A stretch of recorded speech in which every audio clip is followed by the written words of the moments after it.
I'm laying on you heavy now. Don't go around here and pass my book up and don't read it. Got all these others, good, that's fine. But get my last book, The King is in Residence. One thing the gospel does, it teaches us that all are equal. The gospel of Jesus Christ makes us all equal. And Ellen White says the secret of unity is the equality of all the believers. The grandson of a slave, Elder Charles Bradford is a preacher, theologian, pastor, author, leadership, and church administration icon. Brad, as he's affectionately called, served faithfully on practically every level of denominational organization for 44 years. Elder Bradford served as the very first president of the North American Division and the only African American to serve at that post. He has been married to his beautiful bride, Ethel, for over 70 years. Sister Bradford has also amassed 44 years of denominational service of her own, having served with South Atlantic Conference, Lake Region Conference, and the General Conference. She has demonstrated a legacy of excellence in ministry all her own. Having been hired just a few months after the conference was officially organized in January 1946, Sister Bradford is the only living member of the original staff of the South Atlantic Conference. The Bradfords have 3 children, 3 grandchildren, and 3 great-grandchildren. I began my ministry in 1946.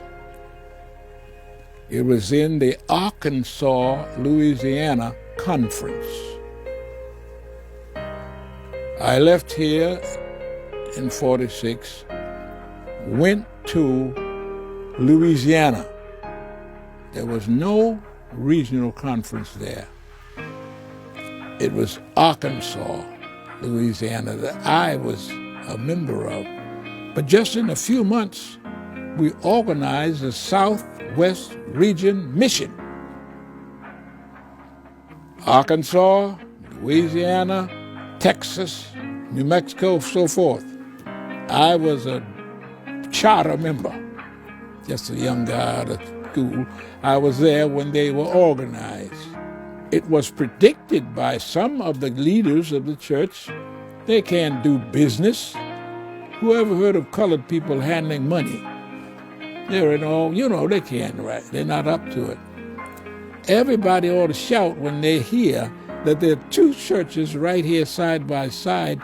One has $2.5 million tithe, and the other one $3 and some million tithe.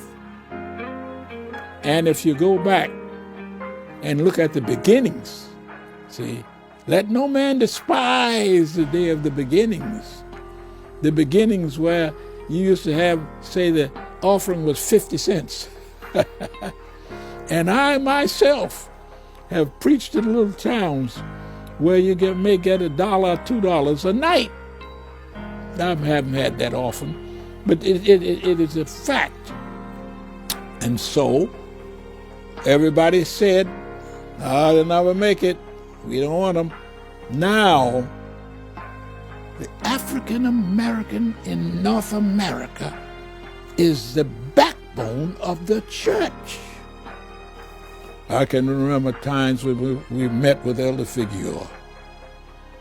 I can remember times when at GC we'd go out, plan our little strategies, all that. That's okay, but we never felt that we were not a part of the remnant church. The fight goes on. See, you don't put up your sword, you keep it. And Sister White said to you brethren ought to stand up for yourself too. And she says, all who study the freeing of the Israelites should study how the Lord freed the blacks in America. Thank you, Elder and Mrs. Charles Bradford, for your service and contribution to the Seventh-day Adventist faith.